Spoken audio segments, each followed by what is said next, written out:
Ce jeudi 24 novembre, le 15 de France pleurait Christophe Dominici, mort il y a 2 ans dans des conditions tragiques et mystérieuses du côté du parc de Saint-Cloud, dans le département des Hauts-de-Seine.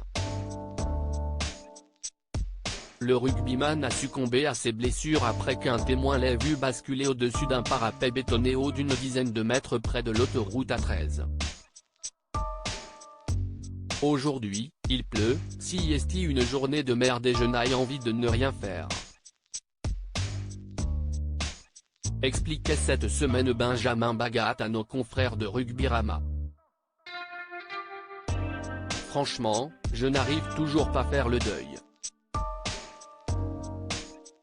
Je n'arrive pas à m'en remettre.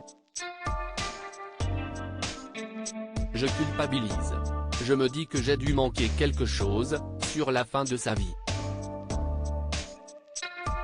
L'entraîneur de Rochefort, encore très ému, confiait relire régulièrement les textos qu'il avait échangés avec Christophe Dominici. Ce qui lui manque le plus, ses coups de fil truffés d'anecdotes et sa gouaille de Toulonnais. Un témoignage tout aussi douloureux que celui de sa veuve, Loretta Denaro, dans les colonnes du Parisien.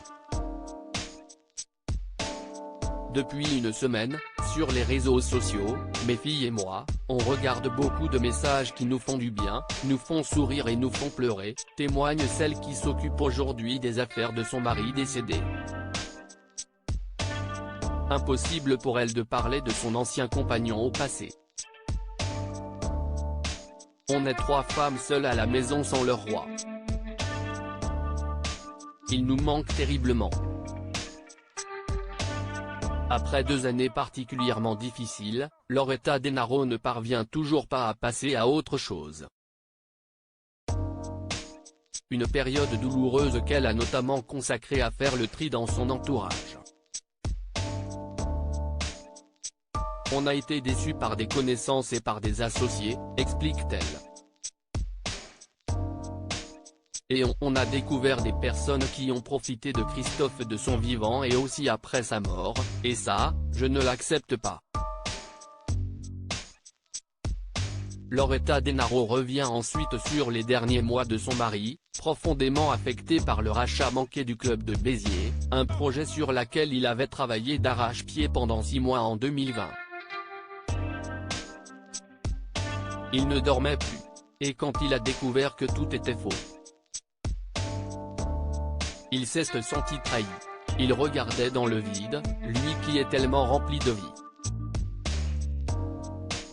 Ces hommages vibrants rendus à Christophe Dominici 2 ans après la mort de Christophe Dominici, les hommages aux champions français continuent d'affluer, preuve d'une affection sans commune mesure.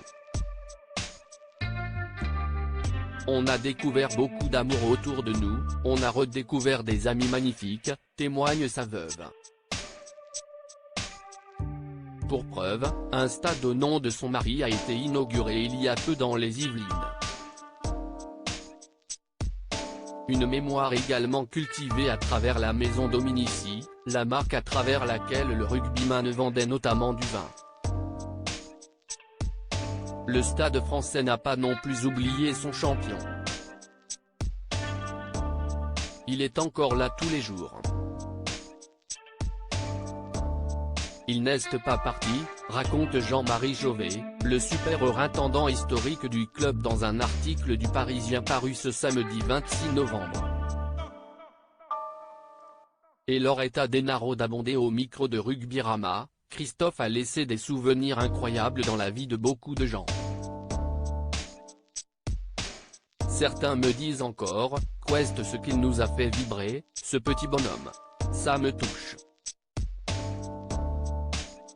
La veuve de Christophe Dominici souhaite désormais retrouver la paix dans son cœur, celui de ses filles et des parents du champion.